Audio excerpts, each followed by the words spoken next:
Welcome, Sue Montgomery, to the Bridge the Gap show that we do over here. My name is Holden Stephan Roy. And basically, typically, this is the show where we would talk to more creative professionals, kind of run through their life stories, get a gist of who they are.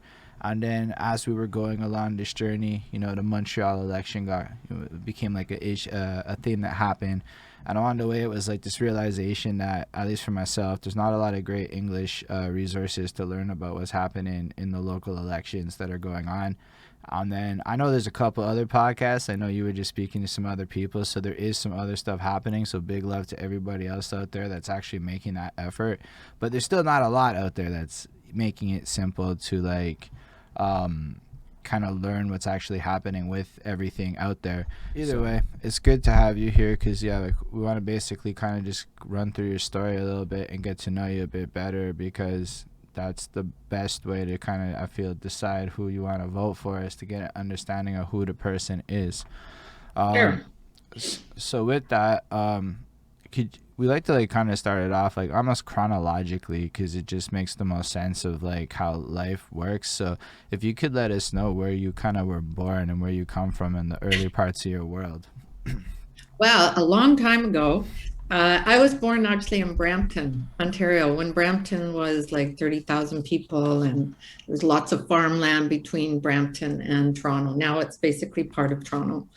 Um, so, and while I was growing up there, we had the first school shooting in Canada happen at my high school. So that was sort of, I would say, one of the life-changing events in my life. I was in grade 9, and a grade 11 student came in with guns and killed a student and injured 11 and killed himself. So I was witness to that. And, anyway, we can come back to that at some point. But it was just kind of interesting because That's definitely a wild start. yeah, and it was kind of interesting because, now when there's shootings, they bring in psychologists and people talk about it. But that was in the 70s and nobody talked about it. We had a week off school for them to get rid of the bullet holes, and then we had to go back to school. And nobody ever talked about it. And it was just a few years ago that a group of students, former students that were there at the time, got together and created a memorial to that shooting for the 40th anniversary of the shooting. So that was when I was in grade 9. So what are you, 15 or something? So then I went out west. I decided I wanted to go away for university. So I went to UBC. And after a couple of years there, I just didn't know what I wanted to do. And so I had a professor. What were you studying? I still don't know. I was studying a little bit of this and a little bit of that. I had David Suzuki. I took a genetics course because I thought that would be interesting. You took a course with David Suzuki? Yeah, but he wasn't that well known then. You have to remember this was in another century, right? So he was much younger and less known. He was known as a geneticist at that time. So so he offered a course for laymen, like people who weren't scientists like myself. So it was very interesting. But anyway, I was kind of lost, and I had a professor who was German, and she said, "You don't belong here, go to Europe." So What? I said, "Okay." I said, "Where should I go?" And she said, "Germany." And I said, "I don't speak German." She says, "That'll be fine." Anyway, long and short, I ended up in Germany, in Mannheim, which is between Frankfurt and Heidelberg, going to university, not speaking a word of German. And it was a very interesting time too, because it was during the peace movement in Germany. The Greens were in power, and Ronald Reagan's government in the States was trying to put Pershing missiles in, at the time it was West Germany, and in East Germany it was divided. The wall was still up. So you, before the age of 20, have already dealt with two big crisis things in your life of serious tension and stress. Yeah, but I kind of live my life like this all the time. If someone suggests I should do something and I'm at a crossroads, I just think, yeah, okay, why not? So I kind of liken my life to a pinball machine, where you pull the thing back and the ball hits things and then goes off in a different direction. That's sort of the way I've lived my life. So anyway, I finished my degree in political science, and then I didn't have a job. So I worked in a women's prison as a correctional officer, which was quite funny too, because I had no experience at all. Like I hadn't even taken Was a that psych like course. in Germany, or was that? No, it was in Brampton. So you'd I come went back back at to that point. Brampton. There is this, it's still there. It's called Vanier Center for Women. So it's a medium security prison. And I found it super interesting to talk to these women, because obviously they had very different lives than I had.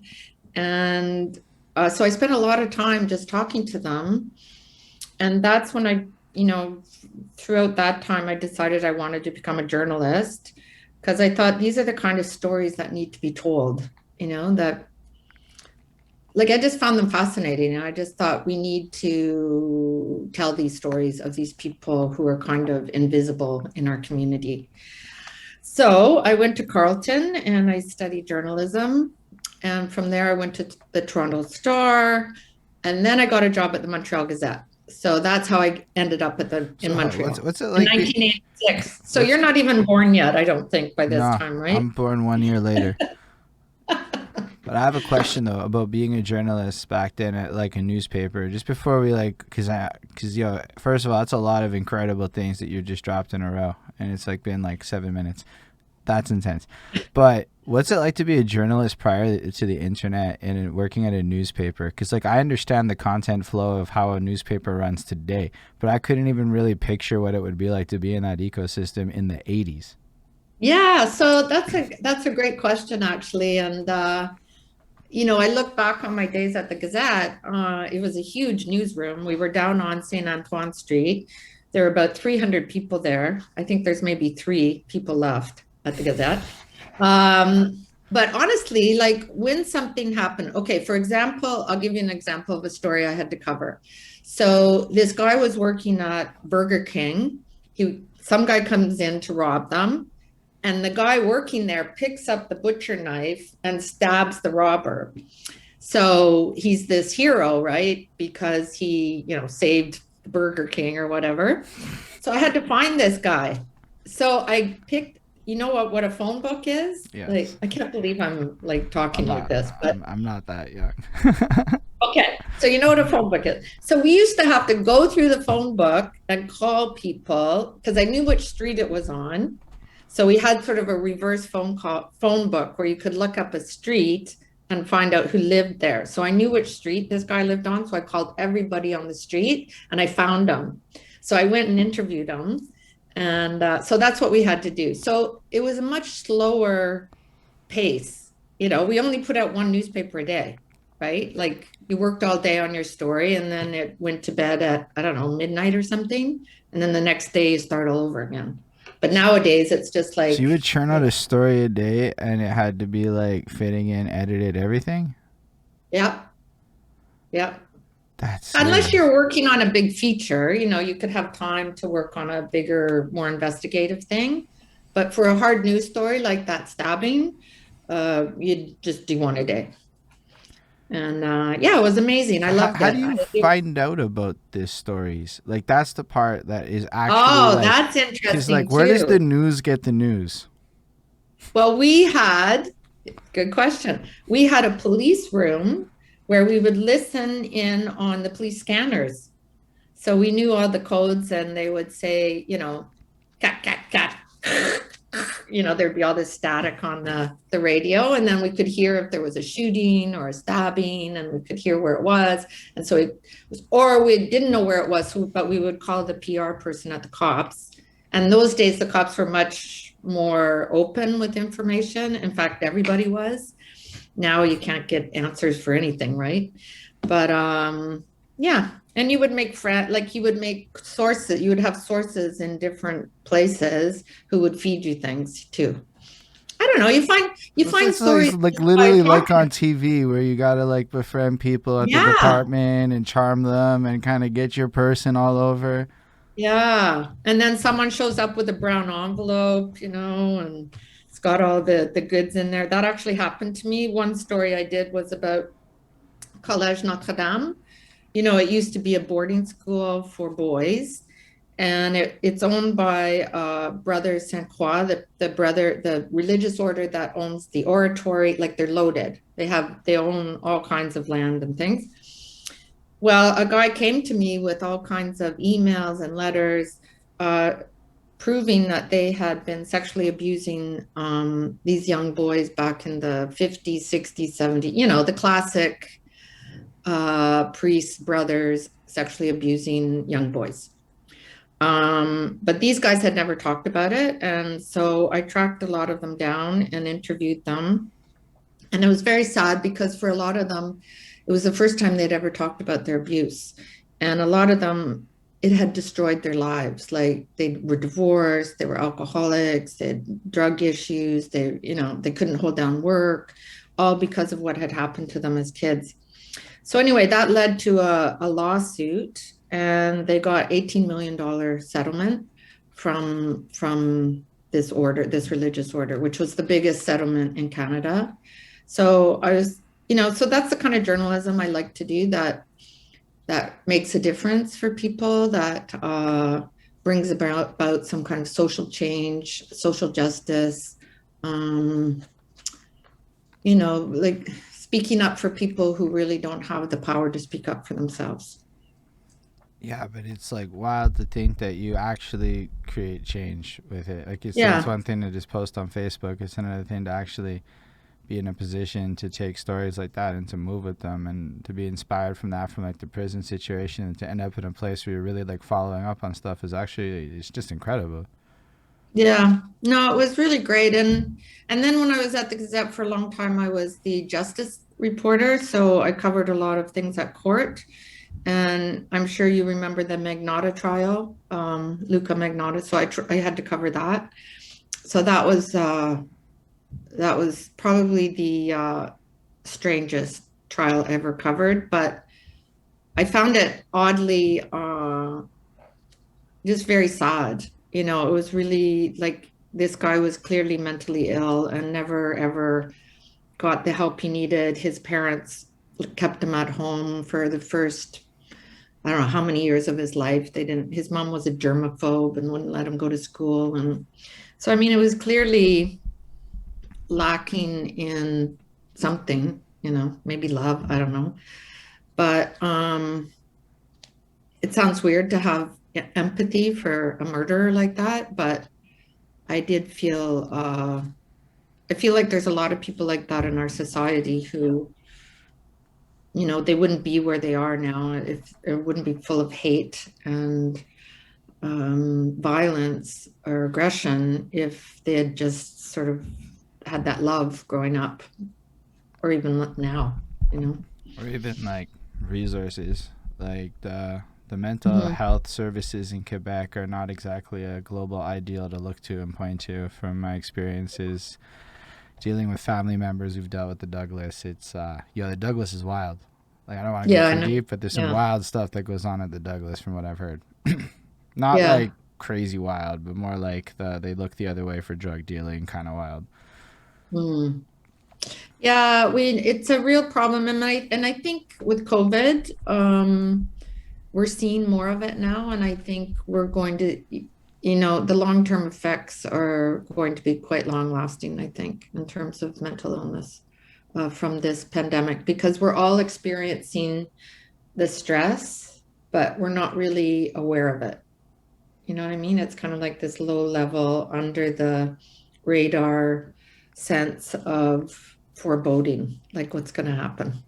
Yeah, I Yeah. definitely agree with that. Like, we're trying to figure out like events, right? So we wanted to go to the park, bring some stuff, and then we found out recently, maybe some other people doing a similar thing spread COVID recently, and it's like, oh, say word.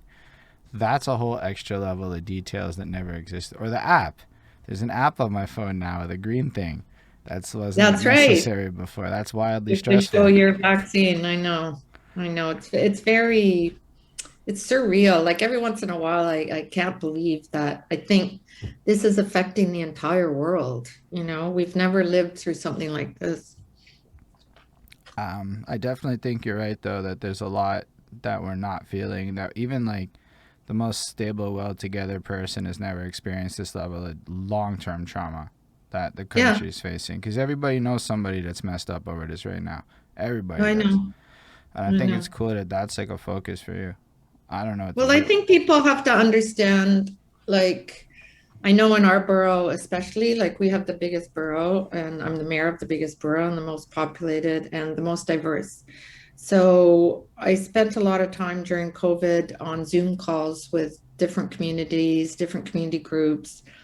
You know, one day I did sort of a little cooking class with some people, because I think what this pandemic has made us aware of is the need for each other. You know, we need each other, and we need community, and you know, we're social beings. We're not meant to be at home alone for days on end.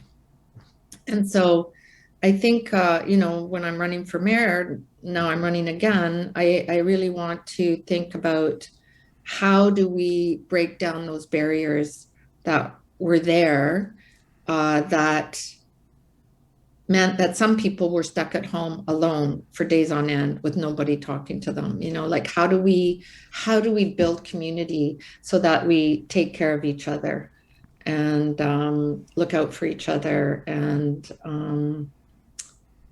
you know, like be a real community where you know your neighbors, and you look on in on each other, because you know, it was heartbreaking to find these elderly people home alone where nobody was coming to visit them, like not even their families, you know. And I would make phone calls to talk to people, um, and you can tell that they were deteriorating by the month because they had a lack of interaction with human beings, you know, and they were too afraid to go out, because they didn't want to get sick, understandably. So I think going forward, we really have to reconsider or reevaluate everything, like how we're living. You know, people are working at home now. How can we, how do we shift our community so that it's more caring and humane? That's a super big point. Like just in general, I don't have any of the answers to that. I don't even know how to approach that kind of stuff. How do you tackle something like that as a mayor? Well, you know, we have a lot of amazing community groups in our borough in Cote-Neige NDG. And honestly, we would not have got through the pandemic without them. And they were amazing. And they bent over backwards and worked long hours, and, you know, just they performed miracles, really. And I think it's important to point out that all the people that kept us going during the pandemic were people, like community workers, nurses, grocery store clerks. At the borough, it was like the garbage men, you know, or garbage men and women who picked up the garbage. All these people who had to go to work while others had the privilege of staying home, and working from home. These are the people that kept us fed, kept us healthy, um, you know, kept our streets clean, more or less. Uh, it's not always easy. Uh, and yet, you know, and a lot of them are women, and a lot of them are underpaid. And I think we need to look at, you know, these essential workers and how we value their work. I definitely appreciate that. Um, so like, I guess with that, let's say like what can you do? And I don't mean it to like kind of repivot it back, but like what initiatives or whatever can you do to actually kind of stimulate that level of interest into the community groups? Or like, I mean, some of the stuff that's always been kind of confusing to me is like the what can be done. Now you're like the Yeah, actual mayor. You're not like the trying to become the mayor. You're not the whatever. So you've actually got like a degree of I'm not a like marijuana bee. I'm right. not a marijuana bee, right? So like you truly like Yeah, so No, but that's a good question. And a lot of people are confused, rightly so, because the city of Montreal is so complicated and unnecessarily so, as far as I'm concerned. So we have 19 boroughs, right? And each borough has its own council with its own mayor.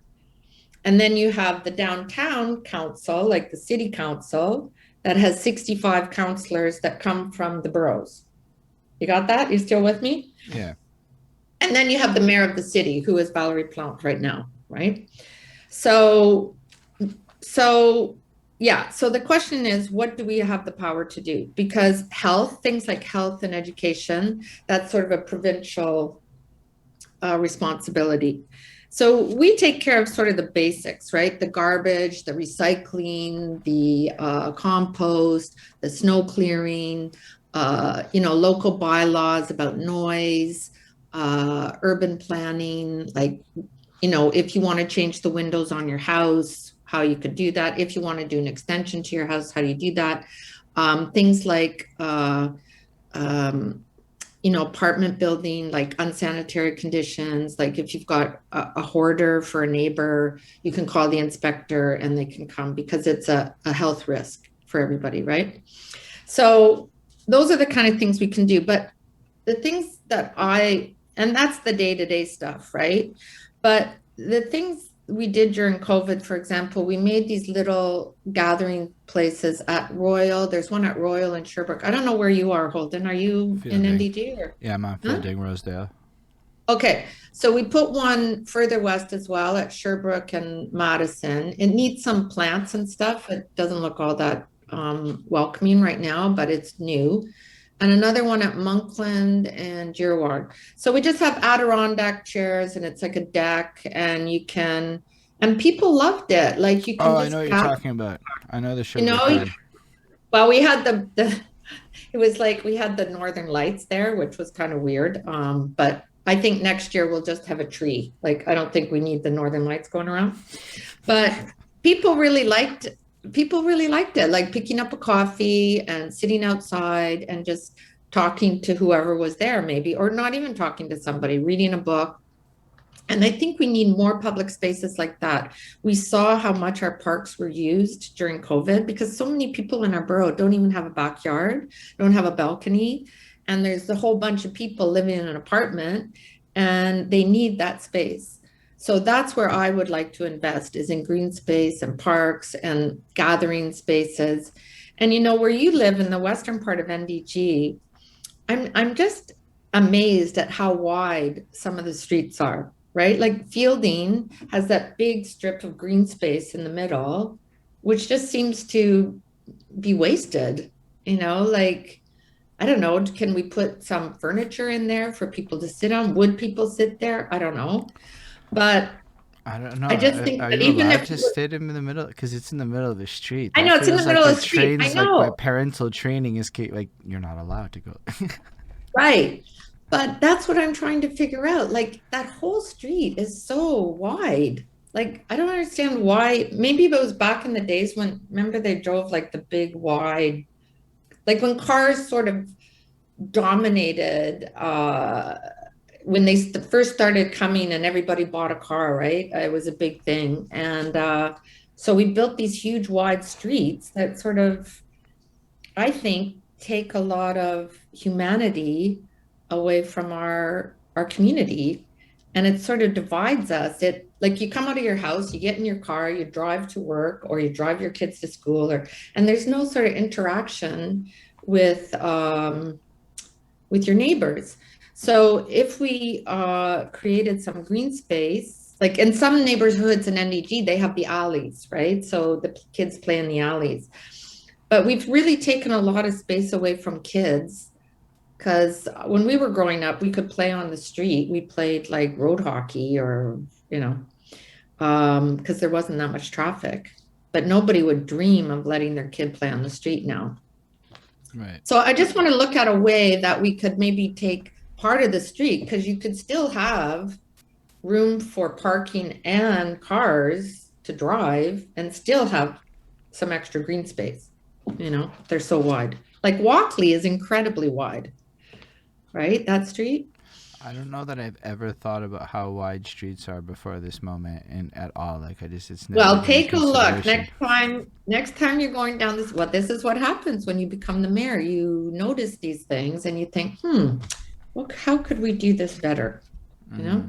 And the other thing is planting trees. We planted over 2,000 trees during my mandate. I want to plant a lot more. We need that for climate change. I mean, it's a drop in the bucket, but we all have to do our part to fight climate change. We don't have a choice. Like, look at how hot our summer was. I don't think I've ever experienced a Montreal a summer like this. Like, it No, was unbearable. and it's And it's probably scary. gonna get worse, not better. Yeah, it's scary. Um, so, and that, that requires, the green canopy. We got to protect that and our green spaces and find a way to get people, at least on short trips, to walk or bike or use public transit, you know? Yeah, I can definitely appreciate that's a challenge. I'm on the cycle team, so I'm okay with this. I'm just like I'm not. I don't know. I haven't had a car in a I long cycle time. everywhere, but we need more protected bike lanes because, you know, I understand parents don't want their kids to bike, and I get it. It's, you have to have eyes all around your head, right? When you're cycling here. Yeah, you get used to it. It's like a You do sixth get sense, used to but it, like, but I think as a parent, you don't yeah, want to take a chance with your kid. And I would love to see more kids walk and ride their bikes to school, rather than having the parents dropping them off all the time. um, I have a question about how you got like into politics because we kind of jumped ahead, which is fine. It's all about going however it goes naturally. But like, how do you go from being a journalist covering stuff to like when did you even start running or considering a political career? Well, remember earlier in this interview, I told you that my life is sort of, this pinball machine where I just kind of take up whatever challenge someone suggests to me. So I decided to leave the Gazette because, as you know, journalism really changed and there wasn't a lot of resources to do the kind of journalism I had been used to. And I had been doing it for 30 years. I'd covered like the earthquake in Haiti. I'd covered the Velvet Revolution in the Czech Republic. I'd covered Mandela. I Did you have covered to go? apartheid. Did you have to go to all these places? Yeah, I was there. Yeah. Yeah. And, they were life changing, especially the earthquake in Haiti was incredible. And I was in Haiti during the 2004 coup when Aristide was taken out by Canada, France, and the United States. I had guns to my head. It was pretty crazy. Um, yeah, and then I happened to go to Prague and arrived during the exact 10 days of the Velvet Revolution. Like that was in 1989, 1990. Everything was happening, right? The Berlin Wall fell, uh, Czechoslovakia, there was the Velvet Revolution, and then Mandela was released. And, it was a great period to be a journalist, but also just to be alive because there was so much hope in the world that things were going to get better, that there was freedom. Like they'd let Mandela out of jail, and apartheid ended. And I don't know. And I think we haven't had any good news since then, it feels like. So anyway, I decided in 2015, well, in 2014, I created the hashtag Been Raped, Never Reported after Jian Ghomeshi was charged with sexual assault. I don't know if you remember that story, but he used to Yeah, work at CBC. I remember that one. Yeah, so I started the hashtag, and it was kind of like the precursor to the Me Too hashtag. So it was a bit longer than Me Too hashtag, but anyway, but it was used like 10 million times around the world in the first 48 hours. Like there was clearly a need to talk about sexual assault. But that was 7 years ago, and So you like know, we you saw that case and then made a hashtag out of that and it yeah, actually worked. it did. Like, but it wasn't something that I planned. I just was so angry that everybody was making excuses for this guy. And, they were saying, why don't these women give their names? Why don't they go to the police? Why are they accusing him without proof and all this stuff? So I just thought, well, I know why, because we all do that. We all, don't go to the police, and all rape victims do that. That's how we behave, because we've learned that the system doesn't exactly support us.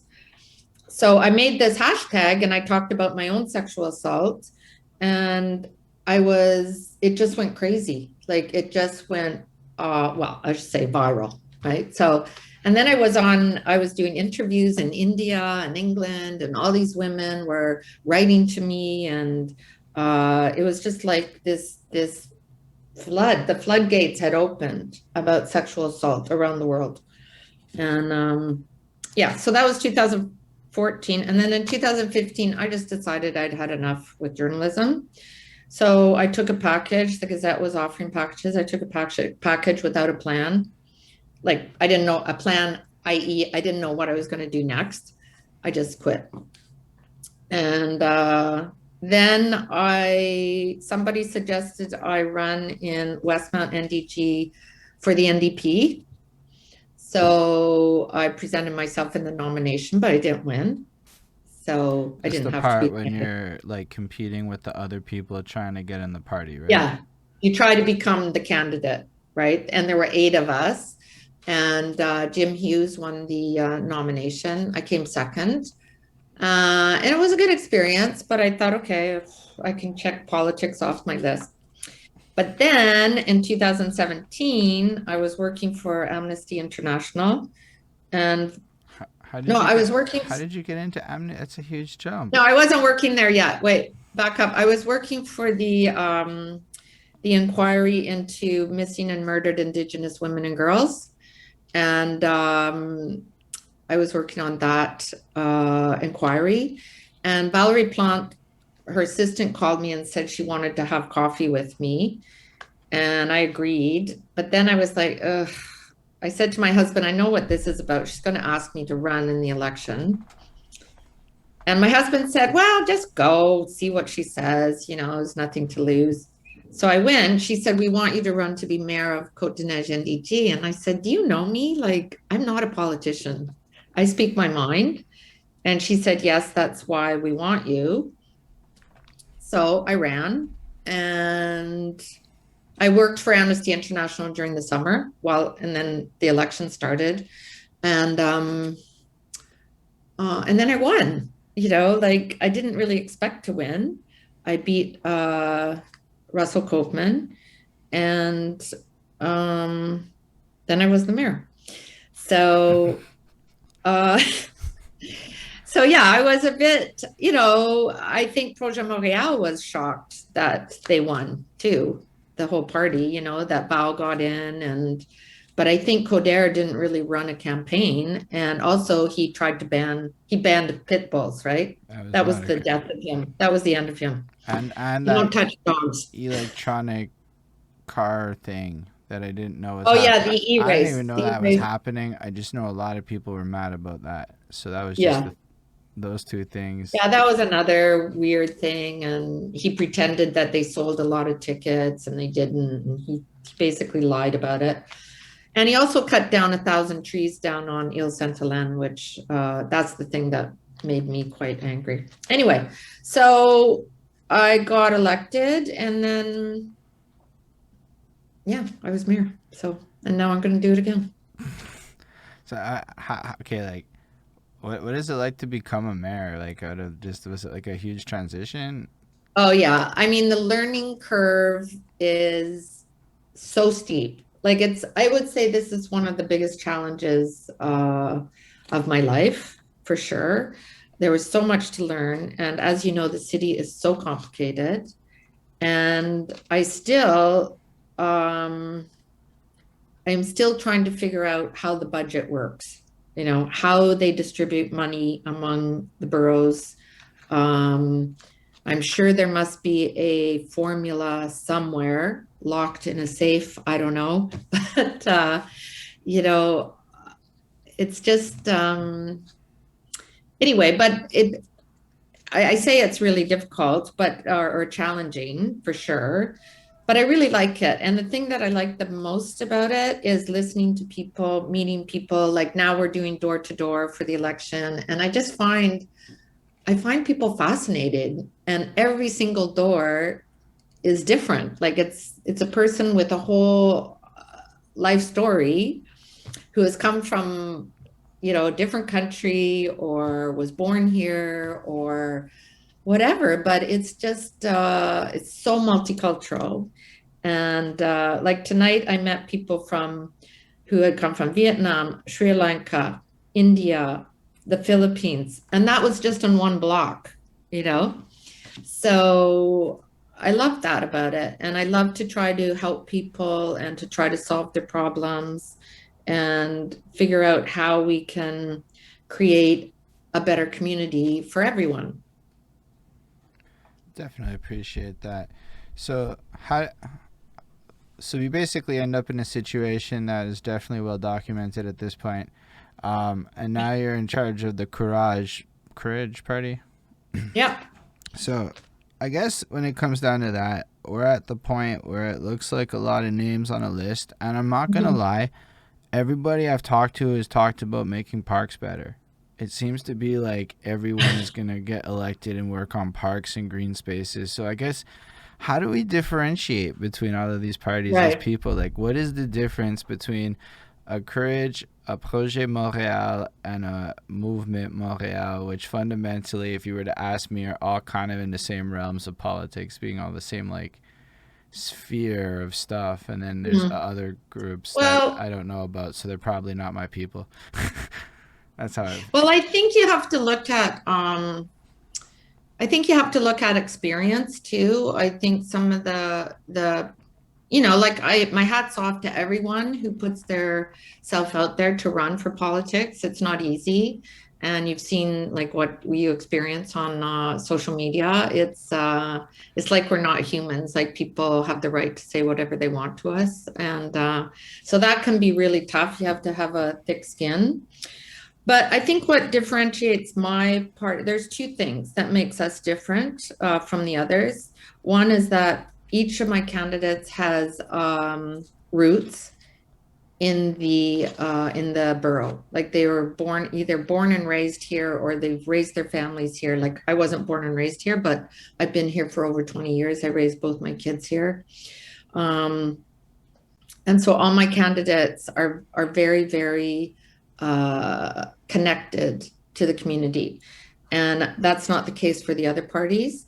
And also, my party is just for Côte-de-Neige NDG.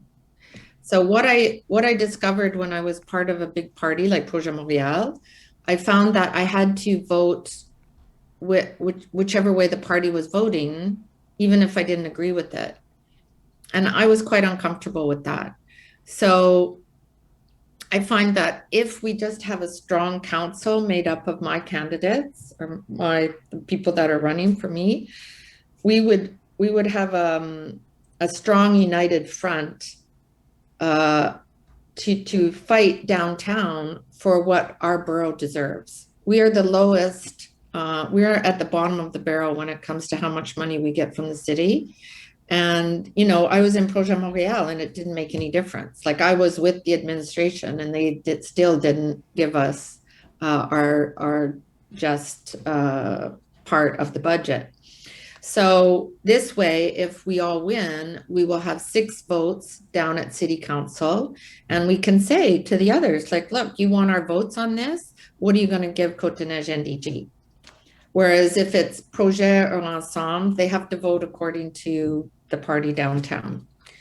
And I really think that this is the way politics should go in Montreal, because I think each borough is very, very different. Each of the 19 boroughs is very different demographically, socioeconomically. Like look at Outremont compared to our borough. Like Outremont is tiny. I think it's like 7,000 people or something. We're 165,000. Outremont like a whole borough by itself? Yes. You don't really think about this a lot unless you're the mayor. No. It's there's so many things that I find odd about this city and that I would like to change. So, so I'm going to start with our borough and see what I can do here to fix things and to change things. So in theory, a party across Montreal doesn't make a lot of sense. No, like even the party system at the municipal level makes no sense. They don't have it in Toronto.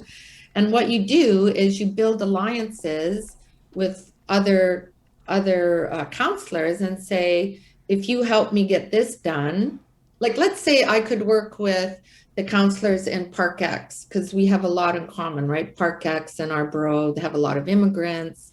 And let's say we wanted to work together against police profiling or something, like racial profiling in the police department. That's something we would have in common, and we could build an alliance together to do it, to get that done at the city level. But when you're bound by the party in power, like whether it's Projet Montréal or Ensemble Montréal or Mouvement Montréal, you have to vote along party lines. And then, So it's really like that, like that. Like I guess like it's kind of yeah, it is. that's like, and I mean I remember the one island, one city stuff. I was not old enough Yeah. to vote yet, but I remember we were in Côte Saint Luc, which I think stayed independent and Yeah, didn't. it stayed independent. We're basically surrounded by the independents, us, right? We've got Westmount, we've got Montreal West, Côte Saint Luc, Hampstead, and TMR. Right. And these guys are not. So within Montreal, you have the city proper, of which Yeah, all of this election impacts the city proper. And right. technically, Côte Saint Luc would have a separate thing that's its own thing that's not connected to the bigger city. Right. They will have elections too, but they'll only elect their council. Like only people from Côte Saint Luc will vote for people, representatives in Côte Saint Luc, and they don't sit on the city council downtown, the Montreal Council. So they just have to, in addition to that, politic with the politicians downtown and try to figure out Yeah, stuff. they sit on what's called the agglomeration, which is the council for all the people who aren't part of Montreal. So you can see how things don't get done, right? That may be one of the most concise explanations for how things might be more complicated than it would appear Yeah. at, like, because the one sense I got talking to candidates is there's very little anybody can do. Like I mean I wasn't Well, expecting it to like turn out like that, but I'll ask questions and I listen to what everyone says and I'm like, okay, I'm listening to what everyone's saying, but it seems like there's a lot of issues, and at the end of the day, NDG's in a very bizarre position because, I mean, nobody nobody has really said it, but yo, let's be real, it's English in a French city, and that's the and a facts. lot of immigrants, That part too. and a lot of immigrants. Yeah. I, But what that's what my entire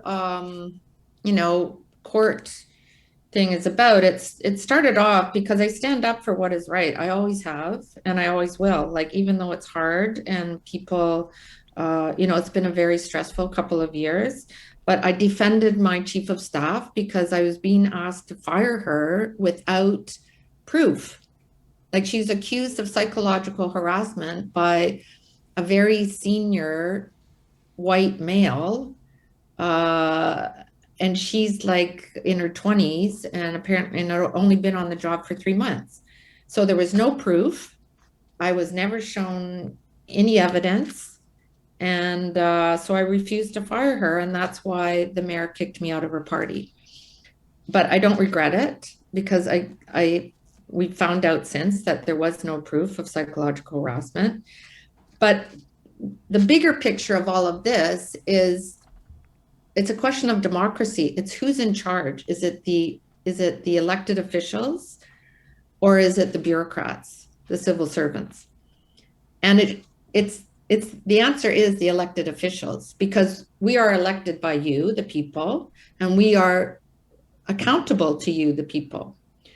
And when you tell us you would like something done, as elected officials, it's our responsibility to give that directive to the civil servants to say, we would like, for example, 1,000 trees planted. And they are supposed to do that. But unfortunately, that's not what's happening. I get the feeling the elected officials are kind of looked at as, they'll be here for 4 years and then we'll have someone else come through. We don't really have to do what they say.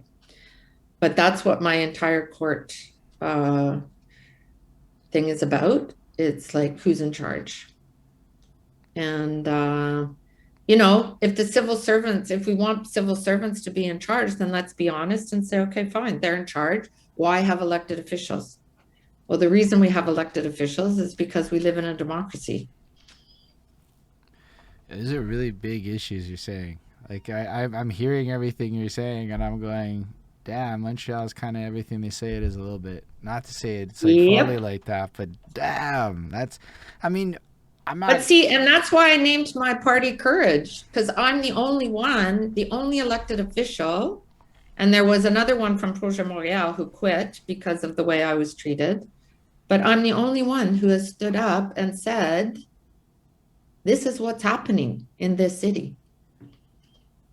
And it needs to change. It needs to change. And that's why I have started my own party. And I didn't just go out and get any old, someone with a pulse to be my candidates. I spent many months talking to people, finding out who was really dedicated and motivated and wanted to bring real change to the borough and wanted to do it with me, because, to their credit, my candidates came with me because there's people out there who think I'm, the worst person in the world because of what they've read in the papers. But I'm basically a person who has always stood up for what is right, despite the pushback and the blowback. But I couldn't have lived with myself had I fired my chief of staff just for my political career. I wasn't going to do that. I So appreciate I that. paid for it. I mean, I don't know And enough. I just want to add that I will do the same thing for the residents of Côte de Neige NDG. I'll defend them. I'll stand up for them because I'm not a career politician at all. I mean, I've only done this for 4 years, So the reason I'm here is for the right reasons. I really want to make change, like I have all my life, made change and stood up for people who don't have a voice. And, I just want to create a community that is more equal and more welcoming and more livable for everyone. I respect that a lot. I think the most like profound thing you said is this idea of almost if each of the boroughs were to unify within this party system you're proposing, where you almost create your own party and say Yeah. screw the bigger party, it would end up in a stronger Montreal because you could kind of sanction it off into blocks that could work together Yeah. for the greater goods of independent communities. So how do you start a Like party? there are two boroughs right now that have that. One is La Salle and one is Anjou. Both mayors have their own team in power. And that's what they do is they negotiate with whoever's in power to and say, we'll vote for you on this if you give us that, because that's what basically politics is, right? Is like negotiating and compromise and working together for the greater good. Unfortunately, when we have the party system, the big party system in Montreal, all they do is spend time criticizing each other and not working together, and then nothing gets done. That's a fair statement. I I'm don't. tired of it. I don't think politics needs to be like that. It doesn't need to be, like I think this election campaign has the potential to be really, really ugly, but I'm not going to play that game. Like I am not interested in tearing other people down to make myself look good. I stand on my record, and on the things that I want to do. Like I want to get the Empress done finally. I have What a is project what does in that the mean? works. Well, do you know Cinema 5 on Sherbrooke and right across from the park, the NDG Park, Joa Park?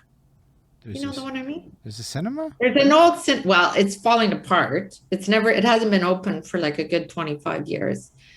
Anyway, we're going to have to demolish it, but I want to put a great community uh, center up there, and I have partners to do so.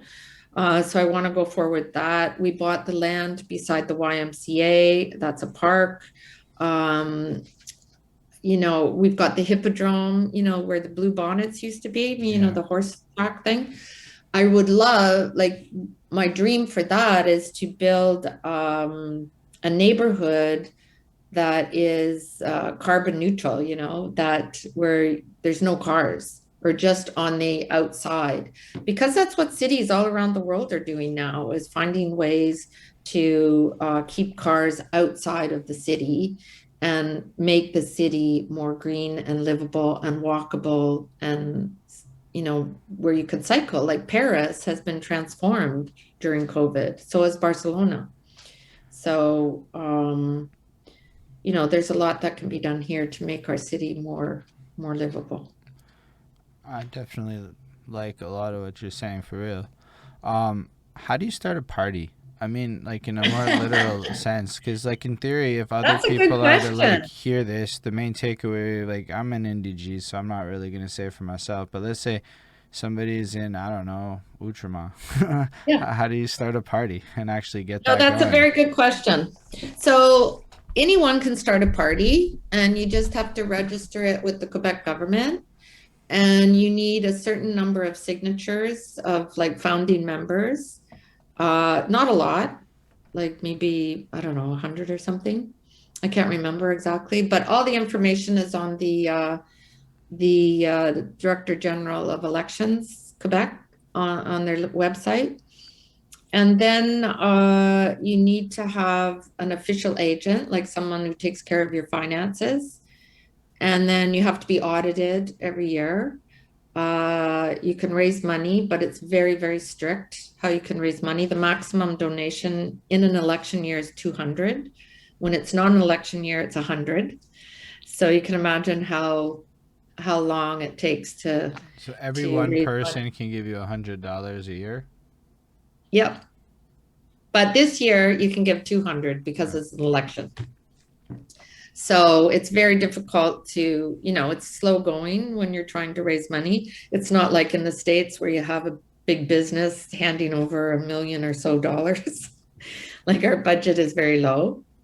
And it's all volunteers, you know. That's one of the hardest thing is to attract volunteers and to get people interested, right? Like you were saying, like a lot of people, like you didn't really understand how it worked, and you're not alone. A lot of people don't get it, like don't understand it. And to be honest, I wasn't that interested in municipal politics when I was a journalist either, because I found it a bit dry, right?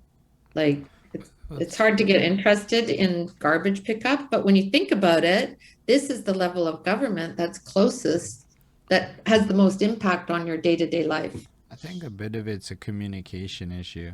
Like the one Yeah, thing that is assumed is that young people don't vote, only that they don't realize that it's like they really mean people under the age of 40 when they're starting to say they just don't really vote.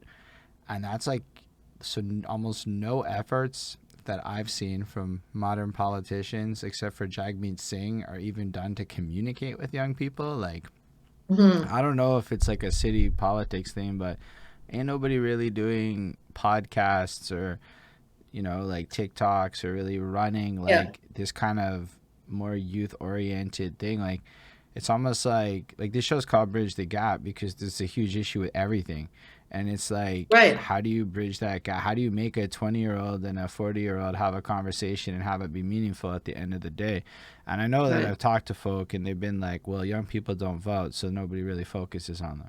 And you can see it by certain candidates seem to yeah, care where they focus their areas. Some people only care about certain groups and stuff. But it's like, I don't know. How do Yeah, I politicians don't think levy? that's the way politics should be done. And that's why I don't know if you've seen a picture of my team, but we're very young. Well, I'm not young. They're very young and very diverse. And, that's what we're doing. We're reaching out to people uh, who have never been interested in voting before. And the reason they're not interested is because they don't see themselves reflected in the people who are running. It's the same when before women got into politics, I wasn't interested in it because all I saw were these white dudes, right? Like, I don't see myself reflected, nor do I hear them discussing the issues that are important to me. And so when you have when you have candidates, like one of my candidates is a Filipina, another one is of Haitian origin, another one is from Guadeloupe originally. So all of a sudden, the Black youth say, oh, this guy looks like me and he sounds like me and he's talking about issues that I care about. So then you're interested, right? So that's the key, is to change the face of politics so it looks more like our country and our neighborhood. I also think they got to change the marketing. It's super old school. Like it's super. Right? It hasn't I evolved at know. all. Like with almost no money, you guys could do some of the grassroots stuff we're trying to do in hip hop, and because we like basically a lot of my interest came from how come there's no venues? How come there's Yeah. no like, and it's not always easy to like go out there and have a pro swearing environment in public. You can pull it off at certain hours, like after 8 seems to be appropriate in the park, but then you still have like the daytime and things like that. Where you're not allowed to swear? Well, if you're trying to be it can be perceived as obnoxious if you're drawing too much attention, and then if you make enemies with the community, it's not that different than Okay. politics, right? If you get complaints, you get complaints. So so what kind of venue are you talking about? Like to do hip hop or Well, just what? like, Like, well, yeah, like anything really, like because there's a lot more bars in a lot more places in other yeah, I parts, and agree. so bars get And doubled over as venues in a lot of ways. So even if it's not like alcohol oriented, I look at it like winter's gonna come, and if you were to yeah, say where in NDG could I go with a bunch of people and throw a show inside, it's not the simplest answer. I know there's a wheelhouse now. I didn't even know that. Wheel Wheel Club. Club. You should go there. I know they exist now, but I didn't even know they existed the I entire know. time I've lived here, and so I'm gonna check that out. But then it's like, where else in Indy? I know there's the one community center place near like Upper Lachine that maybe could be used, Raymond something Oh church. yeah, St. Raymond's. Yeah. But like, But I mean, it's not really a it's not club. it's exactly so It like doesn't have that vibe. you have such a huge demographic of And non-parents. Non-parents yeah, is one that's always never talked to. yeah, Non-parents and young people with the yeah, university right there, and it's like, yo, you force everyone to go downtown. You force me to yeah, go to the plateau because I don't yeah. have anywhere here to like go to. All the park stuff, you actually that was kind of really helpful because I'm in my 30s. But if I was not in my 30s, I might be like more inclined to go downtown to a better park. Yeah, for sure. No, I totally agree with you. And when I first was elected, I found out that there was a bylaw on Sherbrooke Street where uh, you couldn't have like bars or restaurants opening up side by side. Like they had this weird bylaw to minimize the number of restaurants and bars. So we got rid of that because it's the same. It wasn't the same as on Monkland and Summerled. So we made that we changed that. Um, but I agree with you. So one of the things I want to do is Cinema Five or the Empress, which I can't believe, you've not seen it, where you're in Deerward Park and you're facing south, like you're facing Sherbrooke Like, I'm Street. sure I know And what it is, and I'm just not you know clicking. Shake Cafe? Yes. Do you know? Yeah. Yeah, so it's right across from, right beside Shake Cafe. It's this old dilapidated Mm. Egyptian. It's got like Egyptian things on the Okay, I front. know what you're talking about. It's awful. And so what I want to do there is have like artists apartments in the top and then community space in the middle, like a multi-purpose thing where you could have you could have people, you could perform. And then on the ground floor, like a microbrewery or a wine bar or something like that, right? Because I think that's what we're missing. You're right. Like I would like to a place that I could go and start dancing at 7 and not have to wait till midnight or whatever downtown, right? You would like something where you could go and put on a show, Or right? like it becomes like a hub for Yeah, like people. Like one of the issues artists face in NDG, I find, is that it's hard to create a hub for that organic yeah, traffic of regular, not to right, say regular, people who are not involved in the industry to care. So in a lot of right. ways, we face the same challenge as local politicians.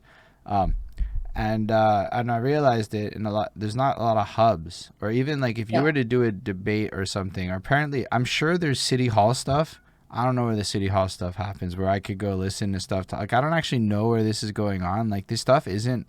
I mean, I know Well, sometimes stuff appears in my mailbox that's related to some politician or another, but I don't really know anything that comes to me. Like the city never really talks to us, is my yeah, understanding. and you're absolutely right, Holden. And this is something that I want to change as well because okay, our borough council happens at DeCary and Queen Mary.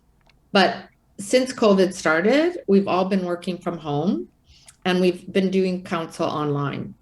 So you can imagine it's not very interactive for people. Like, are you really going to sit there and watch a meeting for 5 hours? Like, it's not that interesting.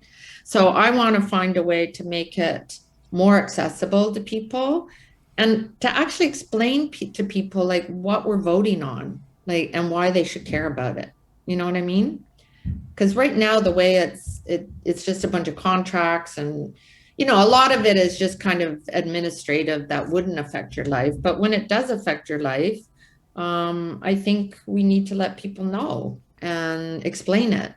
But I don't know how to, like, when I first was elected, I decided I wanted a less formal way for residents to learn about what we're doing.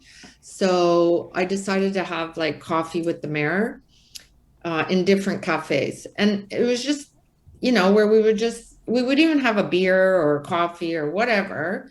And people could just ask their questions, like not formally or, in front of a camera or anything like that, just like you and I are talking now. Because I do feel there's a lot of misunderstandings about what we do and people are kind of in the dark about how their government works. And a cynical person would say, well, that's done on purpose so that, the less you know, the less you're going to want to know, right? Not of that school. Being a journalist, I ask a lot of questions. I want to understand things. And I kind of got accused of that when I was first elected by some of the bureaucrats. They said, wow, you really ask a lot of questions like as if, I had no business asking questions, but that literally is my job to know what's going on. I'm responsible for everything. Right. I'm responsible for $68 million. That's the budget. How come the city never invests in content? And I mean, like, imagine a YouTube channel where Sue showed up once a week and summarized the week. Like, I would love to do that. I like would totally love to do that. But we like, I don't know if you've seen the city's website, but they just updated it from like the 1970s, one of the original uh, websites ever put up on the internet. And it's still not user friendly. Like I work there and I can't find things. but can't you make like your own YouTube channel? Just this, Well, somebody else suggested that to me, and I would love to do that. because it's But I'm not of your generation. So if you want to logistically, help me, it's super simple. Logistically, you would not have a hard time with it once you got the basics down. It might conceptually take a couple minutes, but like logistically, it would be this with maybe a little somebody helps you edit it. But then you would just have like conversations. Well, because like for me, a lot of my life comes from YouTube, Facebook, social media sources, and it's like I don't. If there's no regulation that says politicians can't be influencers, I mean, you are influencers, so I mean, you kind of are. Then why aren't, like, to me, that would be the main thing politicians could do differently. Even if I it's would love to do that because I'm constantly asking myself, how can I reach people? How can I, because I'm on Facebook, I'm on, which is like for old people now, right? But I'm on Twitter, which I'm I in think that is group of more, old people. you're on Facebook? Yeah, Facebook is like, I'd say 26, 27 and up. So it's Oh, like, yeah? yeah, Okay. Instagram is like 40 and down, and then Yeah, I'm on Instagram. I'm TikTok on is weird. Facebook. Yeah. Everyone's on TikTok, but it's a percentage of everyone. I love TikTok, but I think you have to be kind of creative for it to work, right? You need to have somebody around you that is creative, and then Well, you have okay. to be willing to be filmed. Those are Okay, not the I'm same totally thing. willing. I always wanted to be an actress. So, I'm down to do that if there's a technician that wants to do or Nah, a what you creative really need person. is a 20-year-old. Right. You find a 20-year-old that is like, wait, say word, I can do this for clout. I'm going to be Sue Montgomery's TikTok person. And then Really? I'm sure there's Well, send them my way. Do you know anyone? no, I'm still looking for 20-year-olds too. It's a hard thing to go find 20-year-olds once you're older. You're not, it's like, you can't just I go know that's to, kind of creepy, right? Or it's like they don't want to hang out with their grandmother or whatever in my case. Anyway, but yeah, I'm always trying, and Twitter I find is just like weird. Like it's more for journalists, I think. I got on Twitter when I was a journalist and I found it useful for following the news, but and if there's an earthquake, it's a good place to go to see if there's an earthquake, if that was really an earthquake you felt or not. mm, Um, that is true. but I guess I should okay, well, I'm going to explore those avenues because I'm looking for, and now Facebook has this thing called, is it Facebook or Instagram? The Reels. Yeah, real Instagram Reels is basically just TikTok on Instagram. So Right. whatever you would post on, Dave Dialect in the chat just said I would help Sue with a YouTube channel. I'm in like Really? I feel like I'm interviewing everybody, so I got to be neutral position right now. But if somebody said that, yeah, Dave Dialect's in Thrive NDG or something. I'm sure he if he's on to help you, then that's amazing. Hey, and I really need someone to do my social media for sure. Like I love doing it, but it's just I think the time. part where you answer everybody the way that you do is really well done.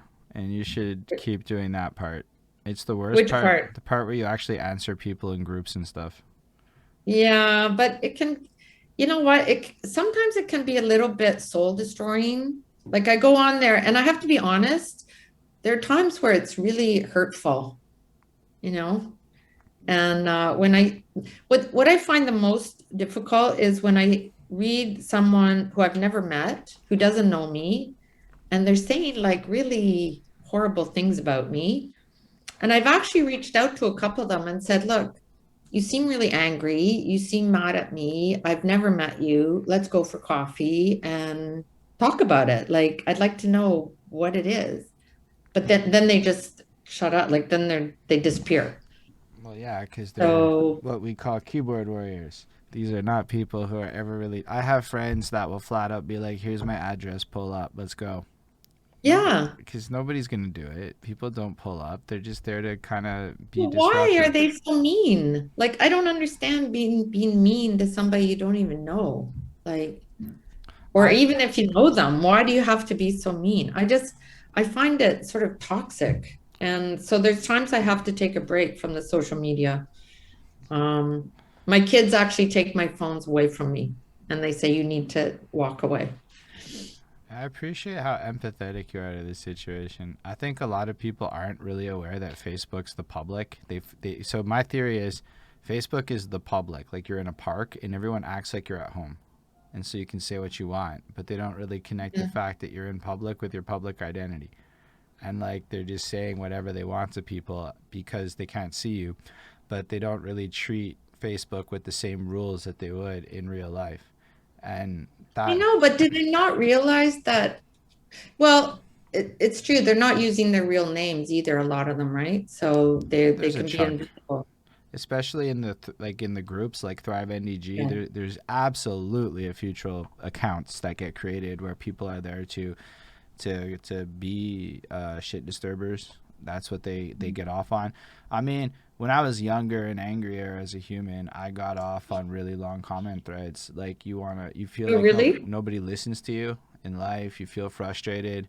Maybe you don't like all the social change because you're not yet acclimated to why it's happening. So you lash Mm-hmm. out. And then if you go Mm-hmm. on the internet, it's algorithmic rabbit holes. So a lot of the Yeah. angry people, when they go consume content online, they end up at the same angry people. So you see the same kind of rhetoric and attitude. So it kind of creates this charged up energy where, in the same vein that you fight for what you think is right, in their own twisted way, they're doing the same thing.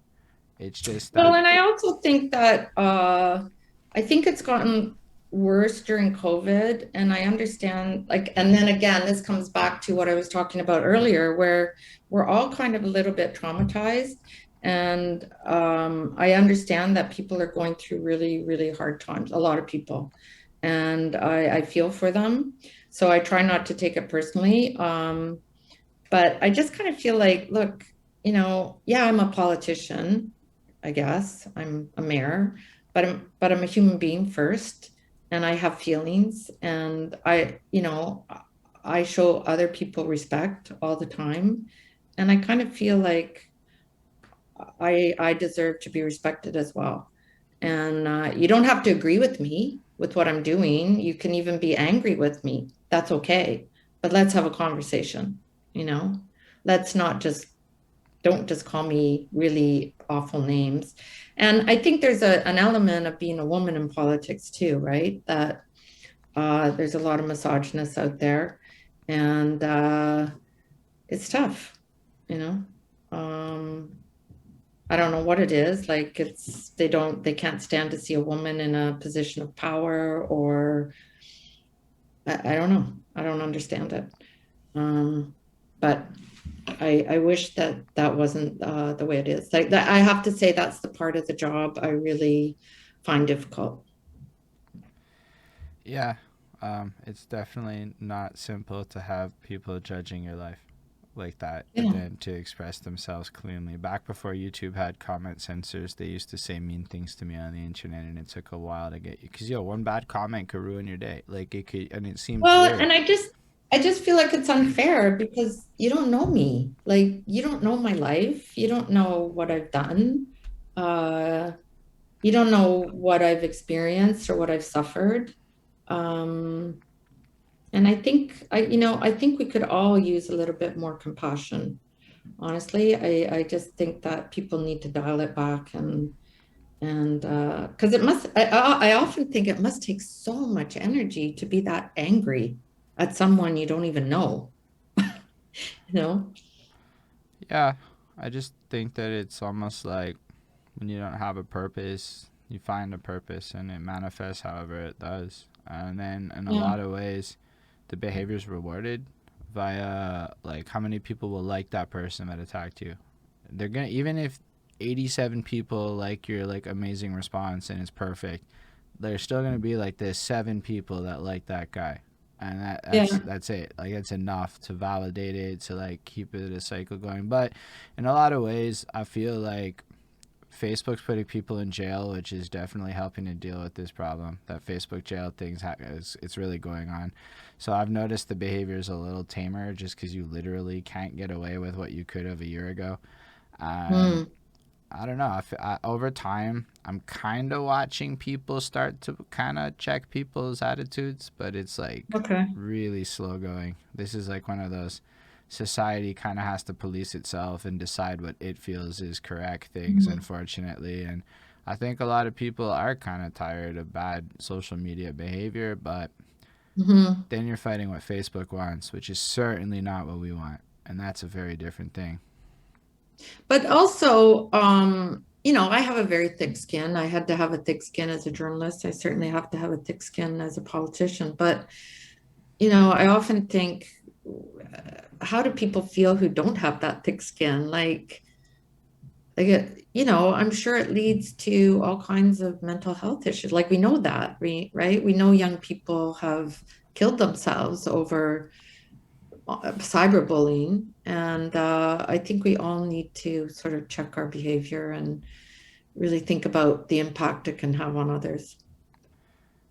Yeah, I agree with you. I mean, I think a lot of people, it's because like if you look at YouTube culture, it's really common, right? Like YouTubers do things or say things, and then millions of people get mad and opinions. Twitter's awful. I don't really talk a lot on Twitter. I watch a lot on No, me Twitter, neither. I just kind of scroll. Yeah. and at the end of the day, when spicy engagements appears to be like the attraction, right? Because the other side of it is nice is boring. I don't know why. Mhm. I used to like do album reviews, and they were a little more argumentative and combative in their approach. It got way better views. We got like more nice and respectful, and like people cared less. And No, but I mean, that's there's a like, difference between a debate and like disagreeing, like being critical of something. let's say we took it too far. I was a little bit of an asshole. It did better. We got more respectful. It did worse. And I think that's kind of like a little bit something that's not lost on a lot of people, that like being safe and respectful does not sell in a world Yeah. where we're all in a like we've like especially when so many people have side hustles and are trying to push the this and that. We're all competing with such limited attention space. It's like we're all really bad entrepreneurs facing burnout at the same time. Like that's Yeah. what I see us all as online. And then Yeah. you just have bad judgment, or like, yo, at 7 in the morning I try not to even answer people on Facebook because I'll say really mean things, and then by 7:45 when my coffee's kicked in, I'm like way more respectful. And I think like a lot of us are just like learning. I've seen a lot of people get softer in a sense over the last year, like kind of get more in touch with their like empathy. And Mm, but I think you're right. A lot of people are also angry and hurting, and I yeah. didn't lose my job, so it's hard for me to fully empathize with the person who like hasn't worked in a year and a half and feels Yeah. like useless because there's Yeah. no real options forward. And like, Hmm. I don't know, if you're 18 it's probably crappy because there's not as many jobs, and if you're 40 you're probably stuck doing jobs that you were doing when you were 18 in a lot of ways, and I couldn't Right. imagine being in that position. So I feel Hmm. like a lot of people use this stuff to vent. It's not right, Yeah. but No, I agree. I agree. it's culturally acceptable for the longest time.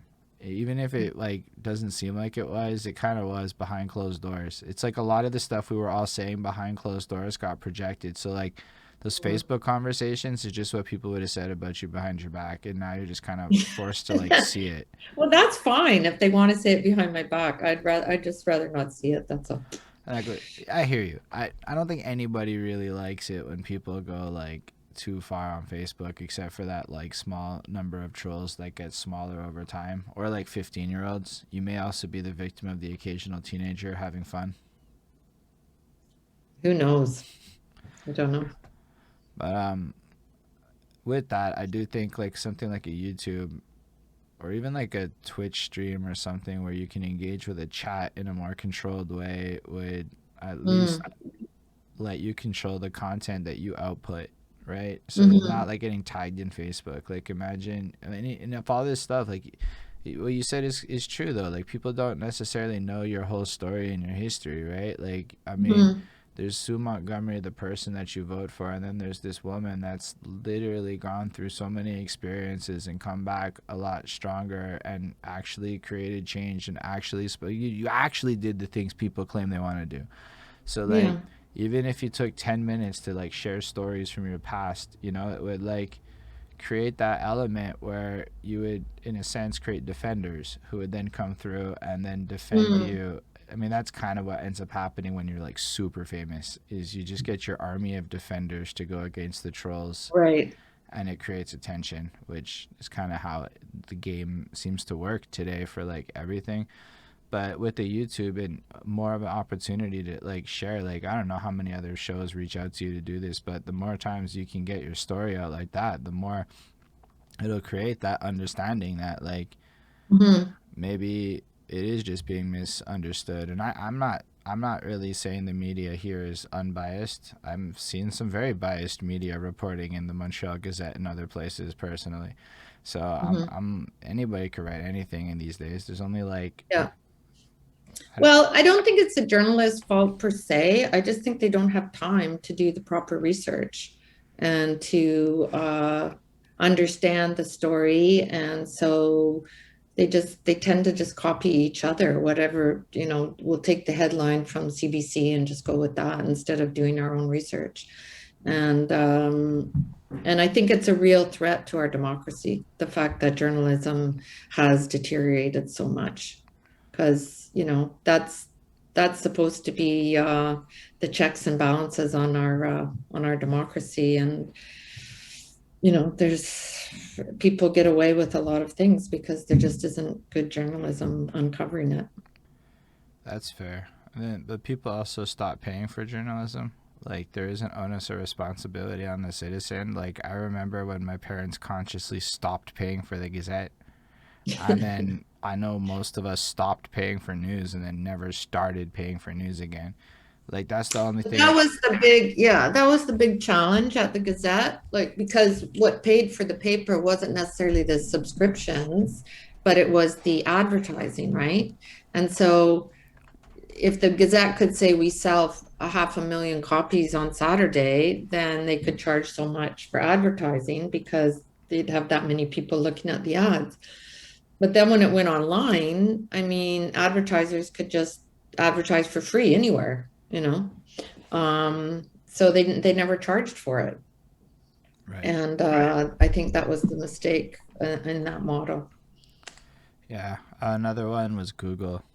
I read Yeah. this recently. Google basically conned all the major media except for like one of them to like I think it was the Washington Times said no, or maybe they didn't. It was somebody else said no. But pretty much everyone gave Google all their content for free instead of charging it. And had they all taxed Google, it would have funded all journalism for like ever on the Google tax of Google needing to pay the papers for this instead. So it's definitely Exactly. a real thing that happened with them. Yeah. Yeah.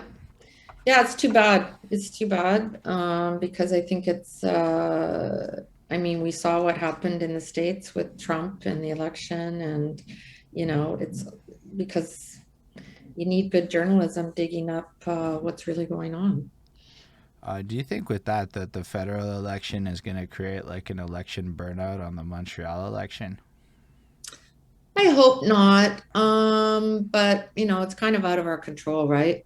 It what I find going door to door is there's a bit of confusion now. People aren't sure if I'm campaigning for the federal election or the municipal, like, what am I doing at their door? Another person at their door.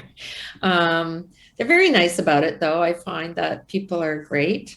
Um, but it is what it is. I think a lot of Canadians are angry that we're having a federal election, that Trudeau called it, so that might come back to bite them.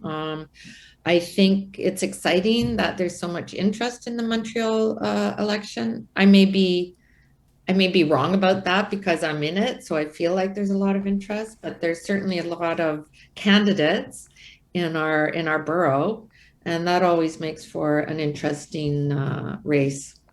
Are you guys going to do like debates and stuff in public Yeah, places? Like yeah. how is that going to So, happen? well, the NDG Community Council is organizing debates for October. It all depends on COVID, of course. Um, I think what they were hoping to do is that it would be on Zoom, but the candidates would all be in the same room and be asked, would have a moderator. Um, but now I don't know. Anyway, they're organizing something, and I think the guys at NDG Winning are also organizing something. They asked for our availability. And I welcome that. I'm happy to debate everyone, and I look forward to it because I think it's good for the voters to be able to see uh, who the candidates are, to ask them questions, to find out what they stand for. Super interesting. So I could just organize a debate and y'all could cooperate and then it just happens. I would. I'm happy. I'm happy to have a debate. That sure. That's dope. I'm probably gonna wait till after the federal election to Yeah, vote I about know. that. Yeah, It's I like, would suggest that. But you know what? The good thing about the federal election is the campaign is very short. Like it's going to mm, be over in 3 weeks, less yeah, than 3 weeks. I realized that. Uh, Uh, and then ours starts on the 17th of September. And, so it's long. It's like 55 days or something. So, but I just hope that it's respectful. Like I said earlier, I'm not one of these people that likes to tear other people down to make myself look good. I'm running on my record. I think I accomplished a lot during my 4 years, despite COVID and despite everything else. And what would you say I your have like favorite win of the last run is? Like, what are some of the highlights to you? things we accomplished. Yeah. Well, we got $9 million to renovate the Trenholm Center. We bought the land beside the YMCA, the green space. So I was happy about that. We planted over 2,000 trees, which I Right. think is really important. Um, what else? And during COVID, I'm quite proud of the way we supported all the community groups. We gave them extra money because of all the work they were doing, and they just were overwhelmed with demand. And I actually did a lot of volunteering at the Multicaf, the food bank. I put meals together and helped uh, helped they were putting together meals for families and also like food baskets, so I helped do that. And also at Maruo, which is the food bank for the Jewish community, I did volunteer work there as well. So I think those would be the highlights of my mandate. And those little parkettes that we put up, I think they're kind of cool. And I'd like to do more of those. And just because it's happened to pop up in the past as questions people have asked, what would you do differently next time? Oi, oi, oi. What would I do differently? That's a good question. I think I think I would have got some support, like some coaching about managing a team. And but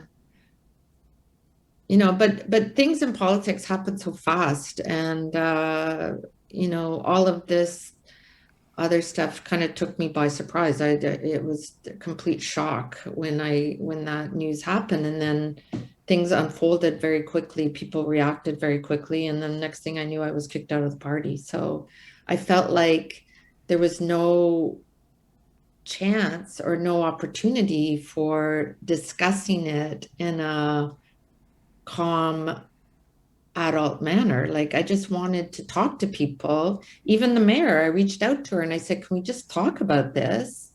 And she wouldn't respond to my messages. So I just felt like all of a sudden I was being bombarded with grenades and cannons and God knows what. And we hadn't even sat down to talk about what was happening. Right. I don't know if that makes sense. Like, It does. I just wish someone had given me an opportunity to express myself and to ask them questions about what was going on and why. Because I was really taken off guard and really confused and very frustrated by the lack of support that I I had no support from human resources. I had no support from upper man, like the city. I had no support from the mayor. I just felt very much alone. And so I think I should have, reached out externally maybe to get some support to figure out how to negotiate all of that and how to navigate those stormy waters. Right. But I certainly do not regret refusing to fire my chief of staff. It was the right thing to do, and I would do it all over again because, I believe in due process. I believe everybody has the right to a fair trial. and to see the evidence against them. And that wasn't the case. I definitely appreciate that. I mean, I think it's weird that the mayor didn't answer you. I mean, at the very least, in that context, the conversation to me feels appropriate. But I don't know what the mayor does. I know that the Well, mayor. she didn't even, when she kicked me out of the party, she did it through the media. Like she sent out a press release. She didn't call me or send me a message or give me a heads up that it was happening.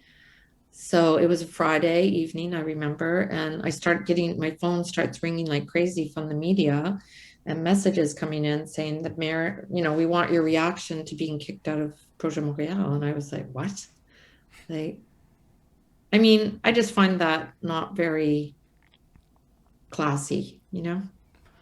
I agree. I mean, again, I don't know what the appropriate response in a situation like that is, but I imagine a phone call at least would be like the Yeah, you appropriate would, thing to do. yeah, you would think, but That's I don't fair. know.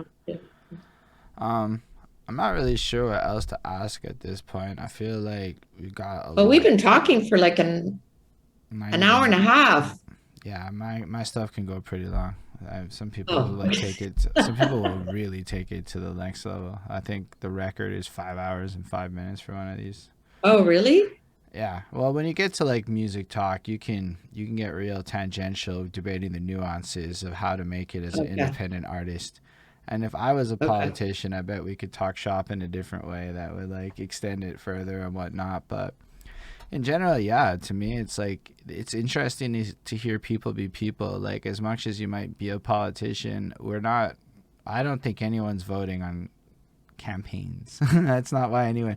Yeah. I know a lot of people who pick Trudeau because of that picture of his butt, and I'm not lying. That's a real thing that happened. Well, So you like, know, I think what I learned in the first campaign is, and I'm like all voters, like I really do not like to hear promises from politicians.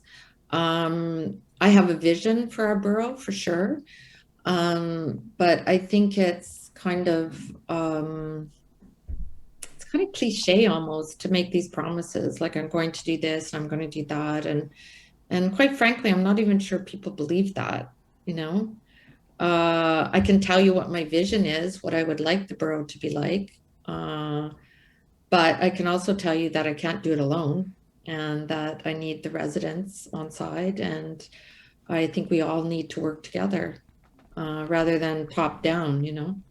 I think that people don't know how to get like if you were to be like get involved, it's not like the easiest thing to. I mean, we know Yeah, that we can go volunteer at charities, those are like things, but when you get to like getting involved in yeah, politics, it's like honestly listening to how Peter McQueen fought like the Upper Lachine stuff, like, or whatever has happened at the hospital to close off the road, or like the more tangible examples of how it comes in kind of helps add context. But even then, it's like it seems like it takes independent civilians to organize groups to kind of work with the government yeah, in a sense, and at that point I don't think anybody knows how. I mean, it's like it right. seems weird where it's almost like creating a tutorial series on this is the Yeah, vision, this is what you can do to help with those yeah, kinds of things would be more in line with like actually creating action because otherwise you're just waiting for people to take initiative where it's not right. super clear. Yeah, no, that's a really good, and you're absolutely right. I think people feel very disconnected from the government. And that's what I'm trying to change. I want people to see me not as, the mayor who's up here.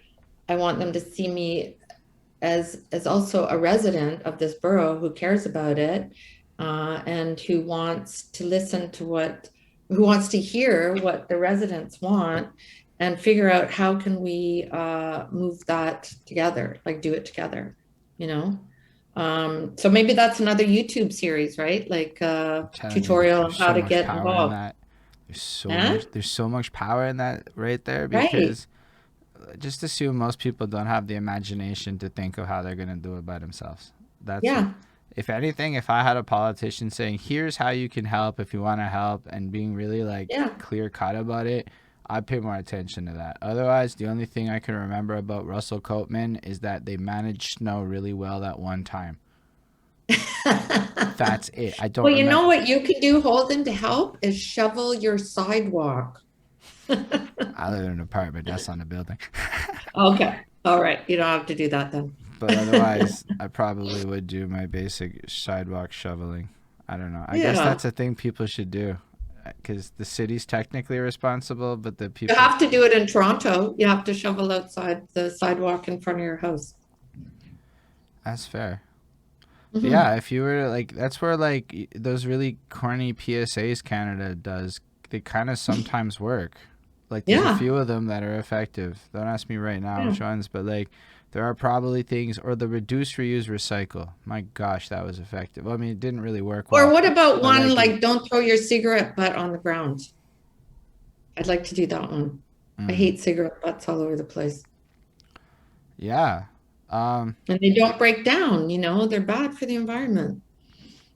that's where, like, with strategic planning on a good content campaign, you probably could get your point across to a lot more people, or at least people like my girlfriend will be more willing to yell at people who do it, which is really what you're going for. Because at the end of the day, it's the only way that kind of stuff changes is the public Or shitting how do in. we get people to stop sitting idling their car?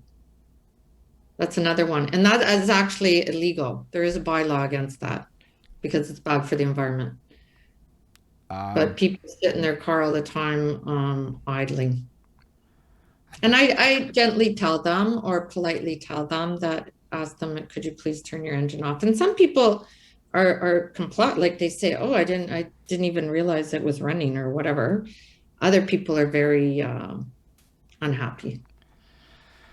it's a matter of planting the seeds Yeah, and then exactly. letting other people run that, to be honest, because I don't think Yeah. you can go that hard on being confrontational with the citizens. But No, I can't.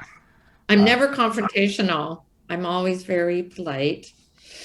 but Um, if you can encourage enough people that this is like cool or the right way to be, in a sense, it's yeah, those little, it's kind of like that drop in a bucket mentality. And I just go to YouTube because it's what I know really well, but whatever it may be, maybe it's creative bus flyers, like banner, maybe it's a bus yeah, ad, or like, like there's all these things that people could do where like it would be a matter of just not being old about it.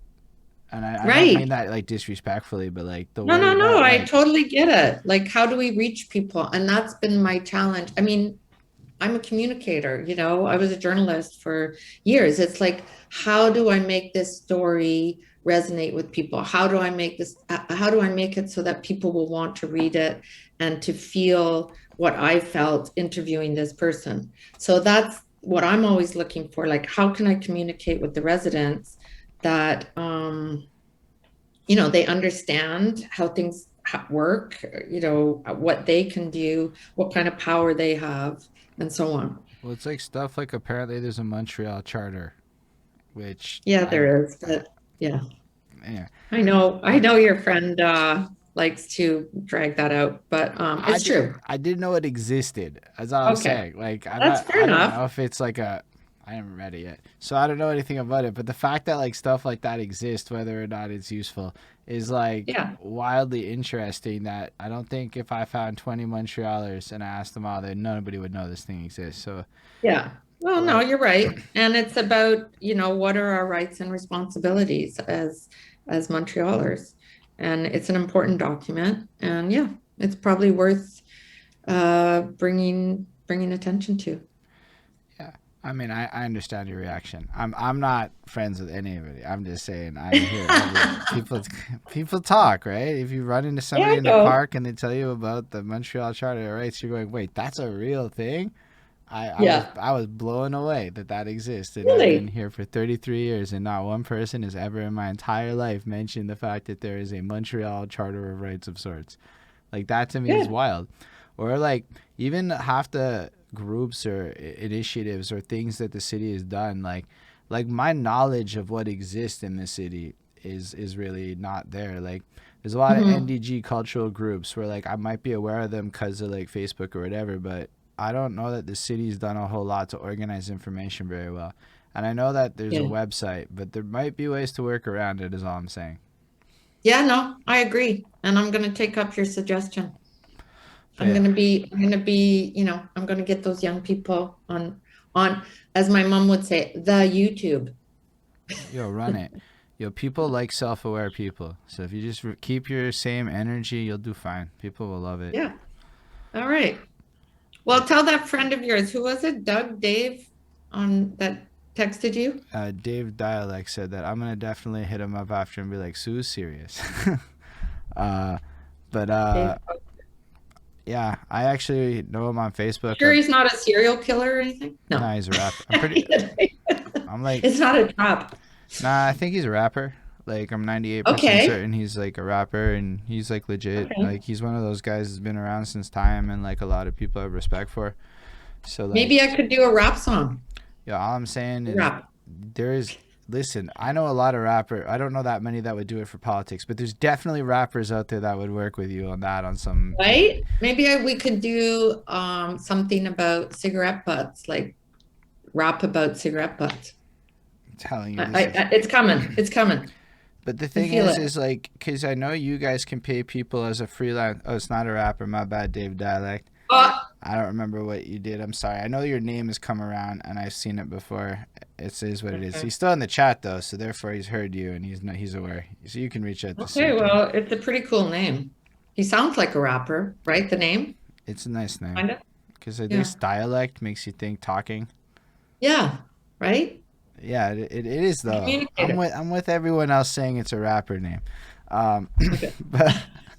but like yeah, I kind of got distracted there a bit. Yeah, basically, if I understand correctly, y'all can technically pay rappers as a freelancer for the service of songwriting / performing in some way, and legally do that, and that would Okay. incentivize rappers. Because I asked somebody else how it could be done, but technically, ghostwriting is a profession, which makes it Mhm. legal for you to pay somebody to do that in theory.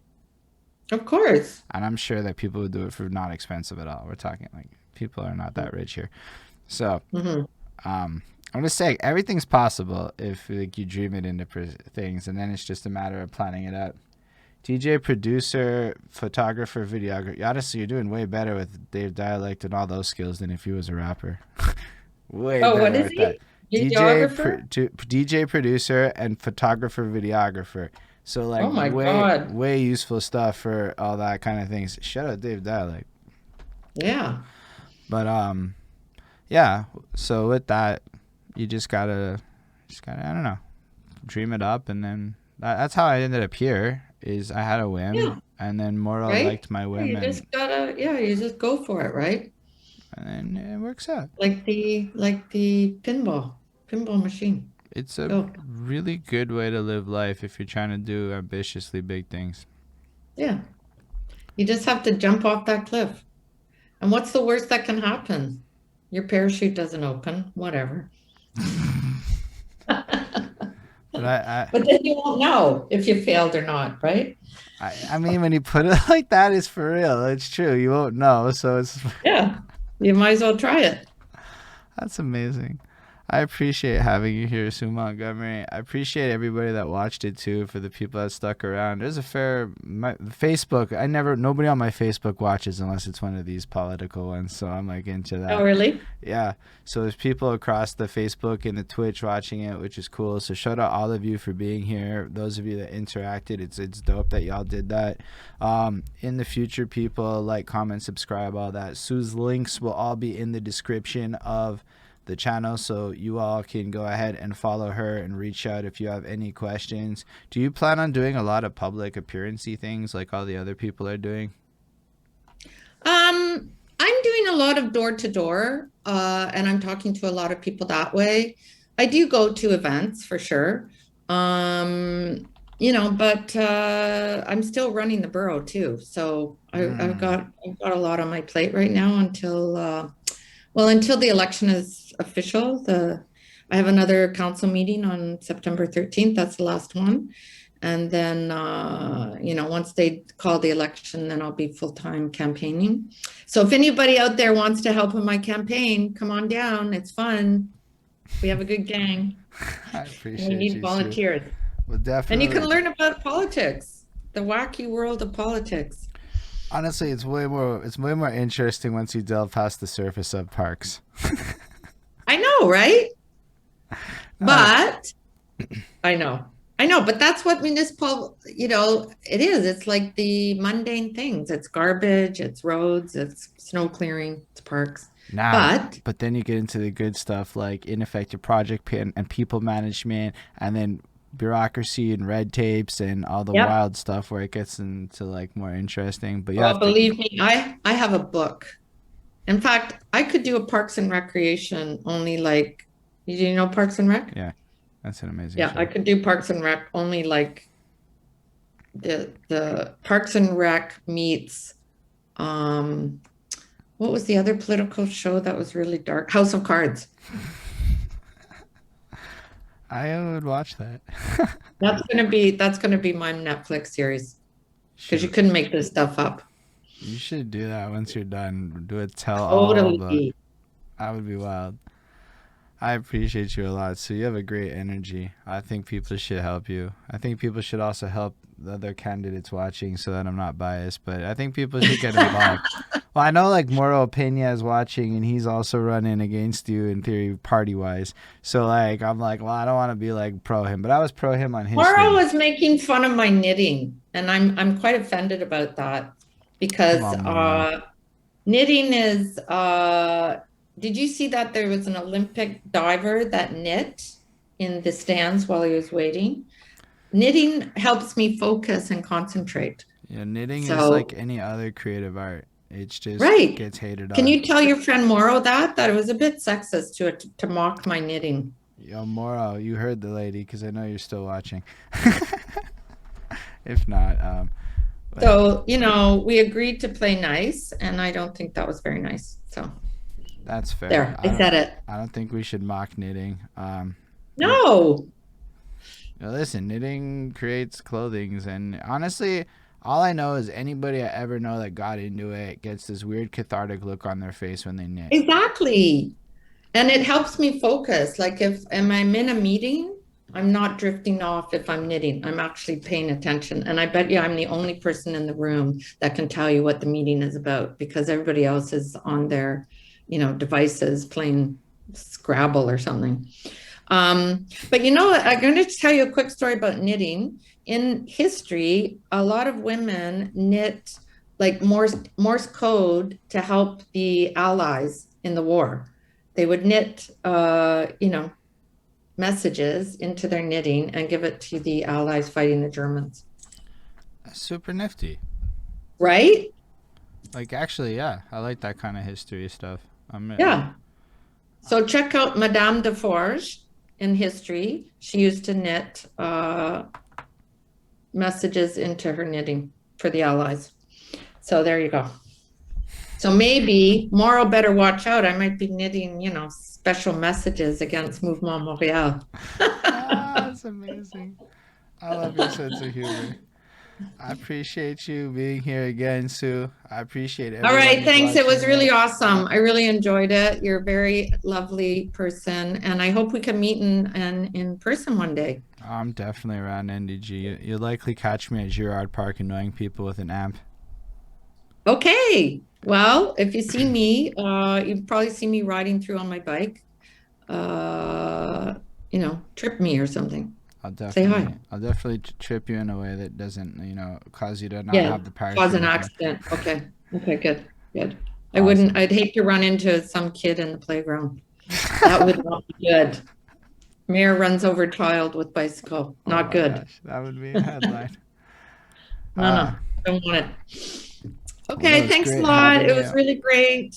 And And let's have a debate. yeah, we'll Organize a definitely debate look into in there. that. And thanks again, everybody.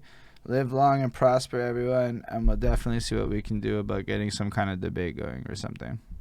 Great. Thanks Peace. a lot. Ciao.